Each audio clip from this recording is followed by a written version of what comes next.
Capítulo 5. Como ya lo he mencionado, nunca supe su nombre, su verdadero nombre. A veces decía que los nombres carecen de importancia, que lo verdaderamente importante está más cerca de nosotros que nuestro propio nombre, que es más real que nuestro nombre. Decía que los nombres son únicamente una conveniencia social, un medio de identificarse. A veces decía que se sentía identificado con ciertas y extrañas abejas de Yucatán, a veces con un príncipe Canek que había sido amado por una princesa Saknikti. Otras veces solía decir que su amor por el sol le urgía a sentirse del mismo espíritu que cierto inca llamado Yahuacac cuyas inquietudes él había compartido un tiempo pese a que entre ambos mediase la friolera de unos cuantos siglos. Otras veces me confiaba que estaba enamorado de la sabiduría de Yuanes y de algunas de las cosas de Melchisedec. Muy a menudo le oí comentar: lo único que verdaderamente importa, es ser. Cuando el hombre es, lo demás lo tiene por añadidura. En mis apuntes de aquella época encuentro registradas algunas de sus palabras. El tiempo, el desarrollo de la vida y de los acontecimientos del hombre es cosa que muy pocos toman en cuenta y que un número aún más reducido es capaz de entender. La vida es un milagro en sí misma, pero nosotros raramente ponderamos sobre ella. Damos por sentadas muchas cosas que no son verdad, que dejarían de ser ciertas si les aplicásemos una interrogante, un por qué. No sabemos quiénes somos verdaderamente, ni qué es lo que verdaderamente somos, qué inclinaciones son las que realmente nos animan. Pocos son los que se convencen de esto. La mayoría cree que con el nombre, la profesión, y algunas otras cosas circunstanciales, ya lo saben todo.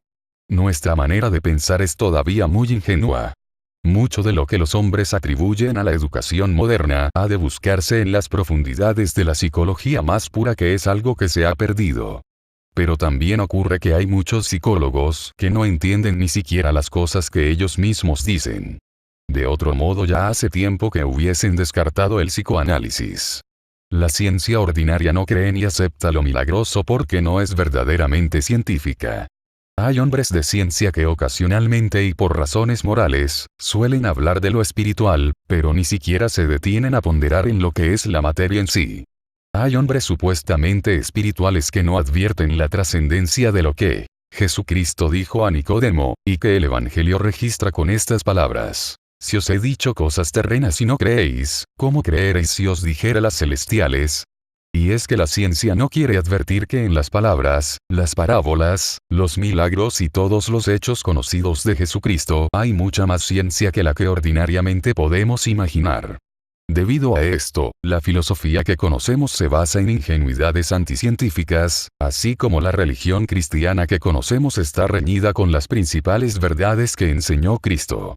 Pero no debemos desesperar. Hay quienes tienen las llaves de la verdadera ciencia y sus conocimientos son exactos y precisos, y no puede uno equivocarse con respecto a ellos. La única dificultad estriba en que a esta ciencia y a estos conocimientos nadie llega por casualidad. Debe buscarlos con afán y prepararse a sí mismo durante mucho tiempo. Pero todos podemos ponernos en contacto con estos hombres, podemos tomar contacto a través de sus ideas y, sobre todo, mediante el esfuerzo que hagamos por comprenderlas. Es el esfuerzo sincero lo que vale. Hay mucho de esto, especialmente en literatura. Pocos sospechan que un librito que cuesta solo unos cuantos centavos contiene las enseñanzas más maravillosas que pueda uno desear. Como digo, pensamos muy ingenuamente, mejor dicho, no sabemos cómo pensar. La ciencia y la filosofía, por ejemplo, utilizan medios que, si ponderasen sobre ellos, los convertirían en finalidades. Uno de estos medios se conoce con el nombre de intuición. La ciencia ignora cuánto debe a la intuición. Igual cosa ocurre con la filosofía. Se trata de una gradación o velocidad distinta de la función de la inteligencia humana. Lo mismo podemos decir del arte y de la religión.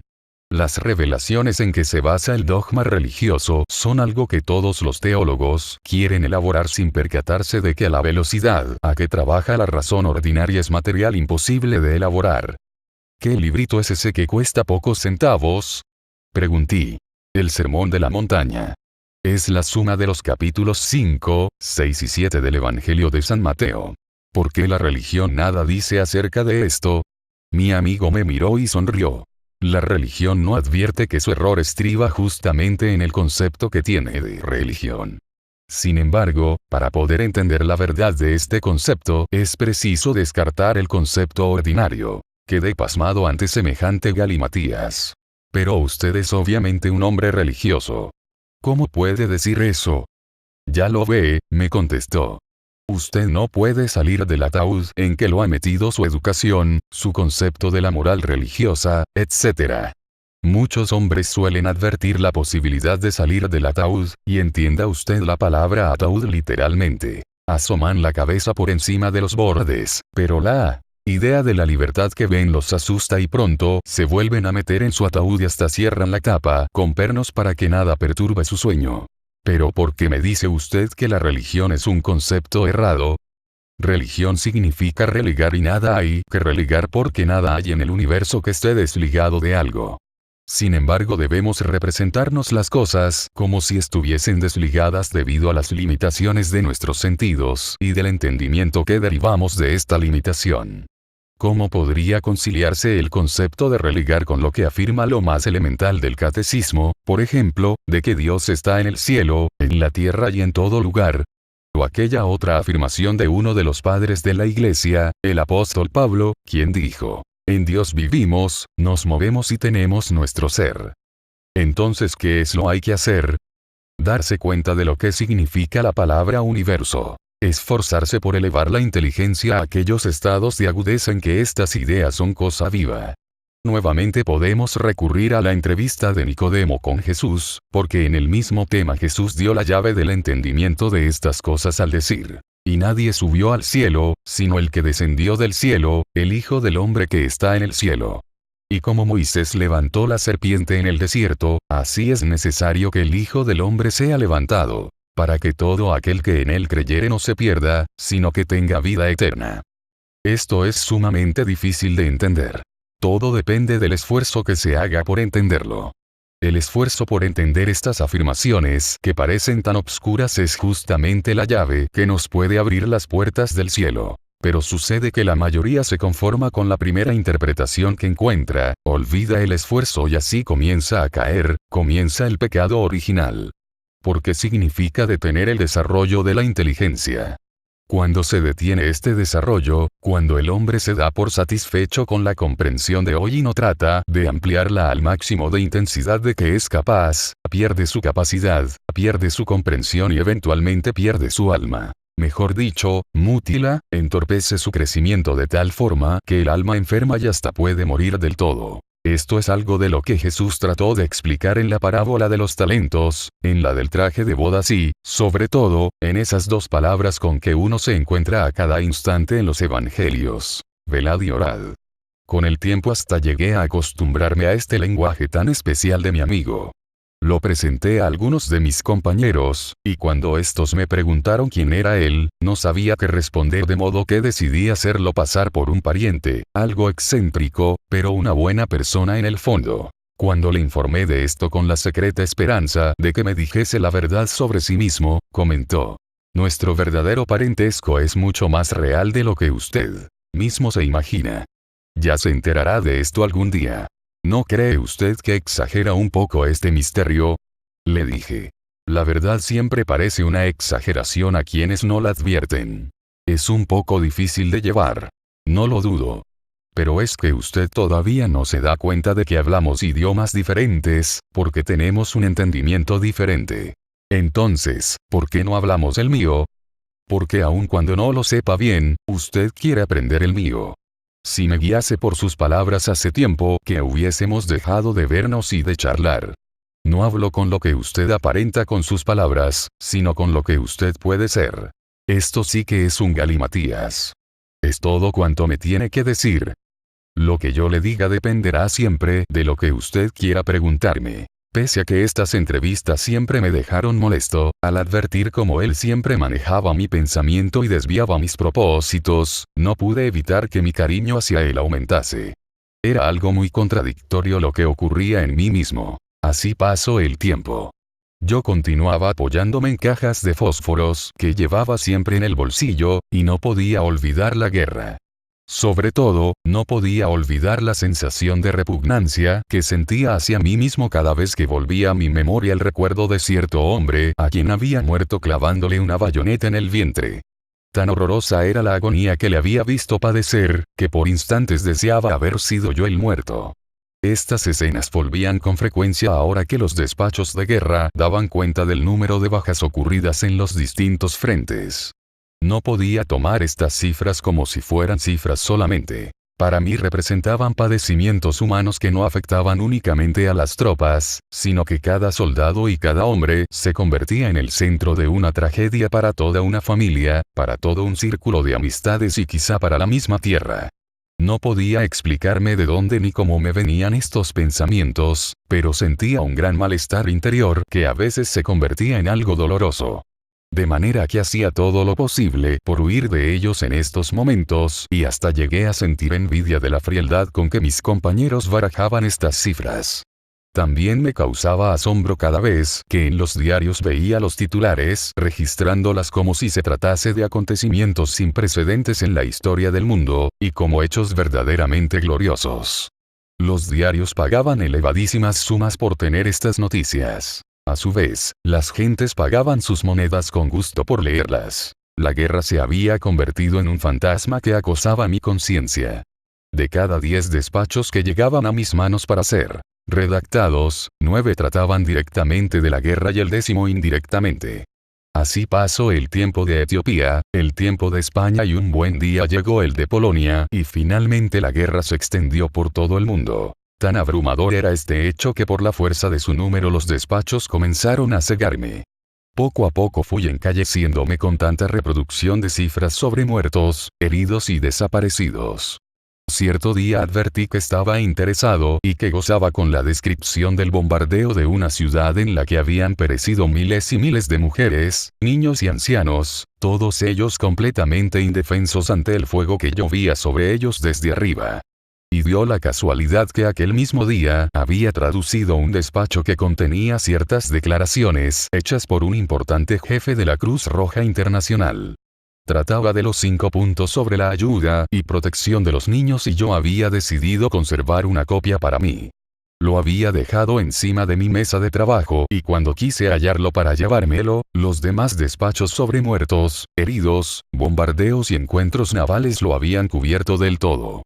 Pensé un instante en este hecho aparentemente casual y me di cuenta de que así como había ocurrido con el despacho de la Cruz Roja, así estaba ocurriendo con mis propios sentimientos, y en ese instante recordé los suplicantes ojos de aquel muchacho a quien había herido con la bayoneta y creí ver en ellos un reproche que me decía: «Tan pronto has olvidado». Cada despacho de guerra repetía esta escena en mi memoria y junto con ella me asaltaban pensamientos de esperanza. Quería creer que el alma de ese muchacho hubiese hallado alguna compensación en otra vida. Un miedo muy sutil y muy poderoso comenzó a apoderarse de mí cuando me di cuenta de que también me estaba encalleciendo.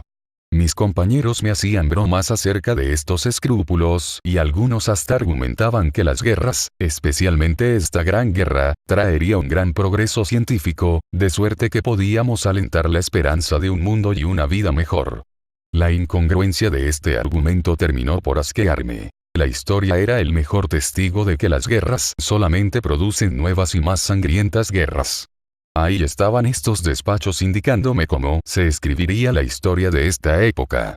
Comparándolos con los de la guerra anterior, la crueldad humana había aumentado, los odios se habían intensificado. ¿Y puede esperarse un mundo mejor a base de una mayor crueldad? ¿O una vida mejor a base de un odio más intenso que lo consumía todo bajo la leyenda de la guerra total? En esos días recordé una frase de Lincoln: «El progreso humano está en el corazón del hombre». ¿Y no era yo mismo testigo de que mi propio corazón estaba enamorado de esa crueldad y de esos odios? Este singular temor, un temor frío, como si la muerte me acechase en cada pensamiento, creció velozmente. Cuando volví a encontrarme con mi amigo se lo comuniqué junto con muchas otras reflexiones que me había hecho. «Sí», me dijo. «Es natural. El alma siempre sabe lo que quiere, y en cuanto empieza el despertar, comienza a pedir lo suyo. Hay algo en todos los hombres que rehúsan engañarse con la primera explicación que llega a los sentidos. Algunos prestan oídos a esta silente voz, otros no. Es muy doloroso y desagradable al comienzo. Es el primer umbral. Cuando en el hombre hay un comienzo de vida genuina, se fortifica también el poder de todo cuanto le conduce al sueño. Este es un periodo peligroso porque todo despertar aporta nuevas energías. Y todo cuanto hay de falso en nuestra personalidad se aprovecha de ellas y aumenta nuestra esclavitud. Puede decirse sin errar mucho que así se mata el alma. Así tenemos que en el mundo hay muchas almas cuya vida se ha detenido y poco a poco van perdiendo las posibilidades de crecimiento y perfección, que son un derecho que el hombre no utiliza. Hay almas que están decididamente muertas. El ser humano es algo más que el cuerpo y los sentidos, pero no lo sabe, no lo comprende. ¿Me quieres decir que el alma no es inmortal? Pregunté. Eso depende de la persona de quien se trate, me dijo. Pero ahí están los principios religiosos, los escritos de Platón y las afirmaciones de muchos hombres reconocidamente inteligentes que nos aseguran que tenemos un alma inmortal. ¿Todavía duermes? ¿Vas a contradecir a Platón? Podría aclararte muchos puntos para que puedas entender a Platón, pero no estás preparado todavía. No te entiendo. Estás obcecado por tus propias ideas, y mientras estés en semejante condición no podrás entender nada. Observa un hecho. Si el alma fuese una cosa que tenemos asegurada naturalmente, los escritos religiosos no insistirían en aquello de que debemos esforzarnos por salvarla. Ni habría necesidad de filosofía o religiones. Lo sabríamos naturalmente y nadie temería la muerte como la teme. Escúchame. El alma la formamos en esta vida en base a lo que nos anima. Si los motivos, los ideales, las ambiciones de nuestra vida son transitorias, son cosas del momento inmediato, nuestra alma será también transitoria, impermanente, sujeta a lo que queremos. Algún día podrás reflexionar serenamente sobre estas cosas y comprenderás a ese muchacho cuya muerte te obsesiona. Observa bien. Tú no lo mataste de ti mismo porque de ti mismo nada puedes hacer. O sea que algo que no eres tú mismo, una sociedad, te entrenó, te enseñó a matar. ¿Recuerdas tu exclamación de aquel día en la iglesia? Pues es lo mismo. Tu exclamación y el bayonetazo fueron involuntarios. Si antes de lanzar esa exclamación hubieses podido darte cuenta del hecho, no la hubieras lanzado. Igual cosa con el bayonetazo. Un poco de reflexión y no lo hubieses hecho. Pero en esos momentos no hay tiempo para reflexionar. Fíjate bien en lo que digo, no hay tiempo. De modo que para poder obrar de corazón, es preciso sobreponerse al tiempo y esto demanda un tipo de voluntad que tú no conoces todavía. Alcanzar esta voluntad requiere grandes trabajos, gran obediencia a algo superior. ¿Has observado y ponderado sobre la filantropía, la caridad? Un hombre que durante años se haya sometido a este entrenamiento de que te hablo no podrá evitar hacer el bien. Hacerlo será una función poco menos que instintiva en él. Lo hará naturalmente. Pero la mayoría de la gente piensa que con hacer el bien ya ha conseguido lo que únicamente se puede conseguir trabajando intencionalmente, yendo contra la corriente en sí mismo. En cuanto a la inmortalidad del alma, no cabe duda que existe, pero que sea inmortal, ya es cuento aparte. Procura entender que hablo acerca del hombre individual. Santo Señor. Ahora sí que creo que estás loco. Exclamé. Como gustes, me dijo sonriendo. ¿Me quieres decir que estamos todos equivocados? ¿Por qué no? No es posible.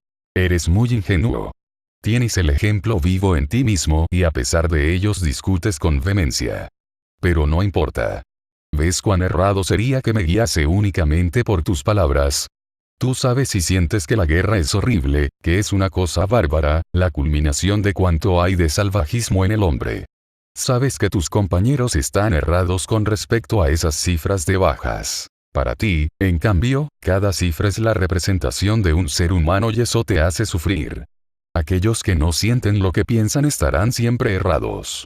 Y fíjate que todo este horror está produciéndose en lo que llamamos el mundo cristiano, y uno de los principales preceptos de la cultura cristiana dice, no matarás. Pero el hombre comienza a matar en el corazón antes de comenzar a matar de hecho. La muerte que ves por doquier comenzó con el odio. Y la sociedad lo justifica de muchas maneras para acallar la voz de la conciencia si es que alguna vez le presta atención. ¿Cuál de las muchas iglesias cristianas ha adoptado una actitud vigorosa, inequívoca frente a esta guerra? Solo unos cuantos hombres aislados se han opuesto a ella y han preferido sacrificar sus vidas en experimentos de laboratorio. Volvamos a la entrevista del viejo Nicodemo con Jesucristo. Esa entrevista ocurrió en tiempos tan agitados como el actual, cuando se derrumbaba una forma de cultura mientras se gestaba otra. Y Jesucristo dijo a Nicodemo que era preciso nacer de nuevo, nacer de agua y espíritu, para poder disfrutar de los atributos que corresponden a un alma de verdad. Pero muchos de los que mueren, mueren convencidos de que su alma va a sobrevivir. No lo dudo. El ser humano está convencido de muchas cosas. Hubo un tiempo en que estuvo convencido de que la tierra era plana. Si escudriñas los evangelios, verás que se dice en ellos bien claramente: ¿de qué te valdrá ganar el mundo si vas a perder el alma? Me resultaba imposible discutir con él. Mi interés por las sagradas escrituras era el mínimo. No las había leído y tampoco estudiado. Sin embargo, algo me decía íntimamente que mi amigo estaba en lo justo aun cuando yo nada comprendía. Tras un breve silencio, le dije: ¿no basta entonces cumplir con lo que manda la religión? Cumplir fielmente y de corazón con los preceptos ordinarios de la religión es el primer paso, un paso indispensable. Todo está enlazado, todo está unido. Las formas religiosas son la apariencia externa de lo que se puede llamar la iglesia interior. Y ésta es inmortal en verdad. A eso se refiere el credo cuando habla de la comunión de los santos. Entonces aproveché la oportunidad para pedirle que me explicase la verdadera forma de rezar. Has estado rezando muy intensamente, pero sin darte cuenta. Respondí contándole mis experiencias de estudiante. Ya lo ves, me dijo. La ignorancia estuvo a punto de cegarte por completo. Y ahora eres tú quien niega el alimento que precisa tu alma. No creas que ahora vas a poder culpar de ello a tus profesores, a tus confesores o a tus padres. Podías haberlo hecho hasta hace poco. Ahora ya eso te está vedado. Si tienes interés en saber algo más acerca del Padre Nuestro, por ejemplo, comienza a desentrañar lo que verdaderamente significa perdonar a nuestros deudores. Te digo estas cosas porque la ignorancia sincera es perdonable, pero no la hipocresía, ni la mentira, ni la holgazanería. ¿Y cómo haré eso? De la misma manera que has hecho lo demás. Por ejemplo, aquel verso que dice líbranos de todo mal lo has vivido a tu modo. Y vivir una súplica es más importante que formularla. Fuiste a la iglesia a pedir más inteligencia, según me has contado.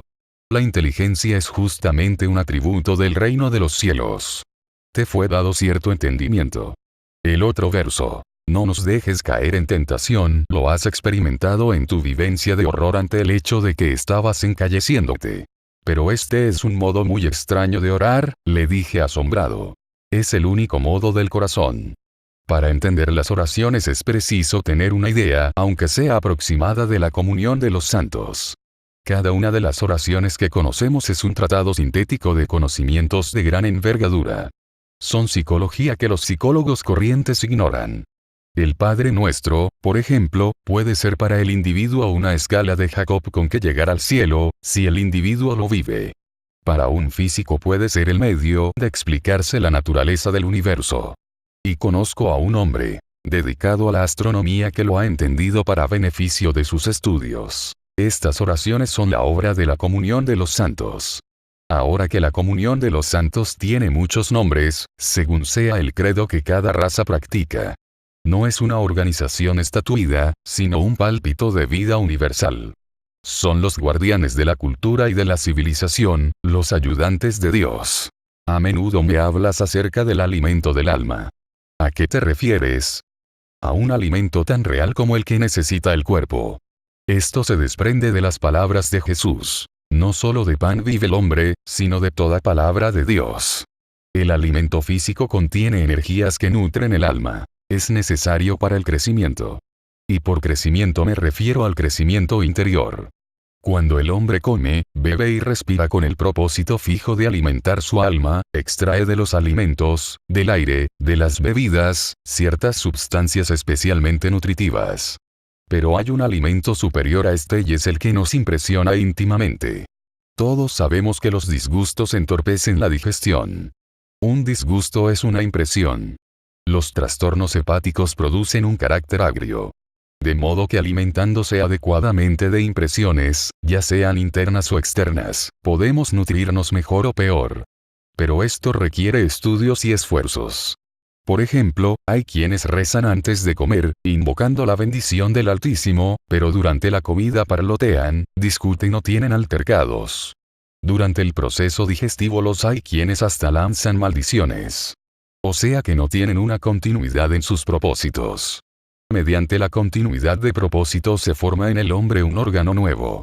Pero es preciso que este órgano exista potencialmente y sea capaz de crecer. ¿Qué órgano es ese? Ahora no lo entenderías porque estás convencido de que ya lo tienes. Todo el mundo está convencido de lo mismo, como están convencidos de la continuidad de sus propósitos. Te diré únicamente que se forma de una manera y no de dos, sufriendo deliberadamente y esforzándose por seguir la voz de la conciencia. Pero todo el mundo sufre. No. Los sufrimientos les llegan como les llegan los placeres. Sufrir deliberadamente presupone cierto grado de voluntad. De voluntad propia. Todos sabemos que el odio es malo y que el amor es bueno. Sabemos que debemos amar a nuestros enemigos. Sabemos estas cosas de memoria, pero no podemos aplicarlas porque sencillamente no tenemos el grado de voluntad suficiente para llevarlo a la práctica. De modo que la sociedad en que vivimos tranza con lo que llama la debilidad humana y olvida el principio. Para poder sufrir deliberadamente es necesario tener la fuerza de sobreponerse al sufrimiento accidental. Y esto no significa huir hacia los goces, porque quien sufre accidentalmente también goza accidentalmente. Es preciso sobreponerse a lo accidental. Y esto solo es posible mediante una continuidad en los propósitos, en un claro entendimiento de muchas cosas, la mayoría de las cuales la educación moderna ignora o desprecia. Pocas veces habíamos tenido una charla tan larga. Hubiese gustado continuarla, pero él pronto desvió la conversación y planeamos nuevos paseos en bicicleta.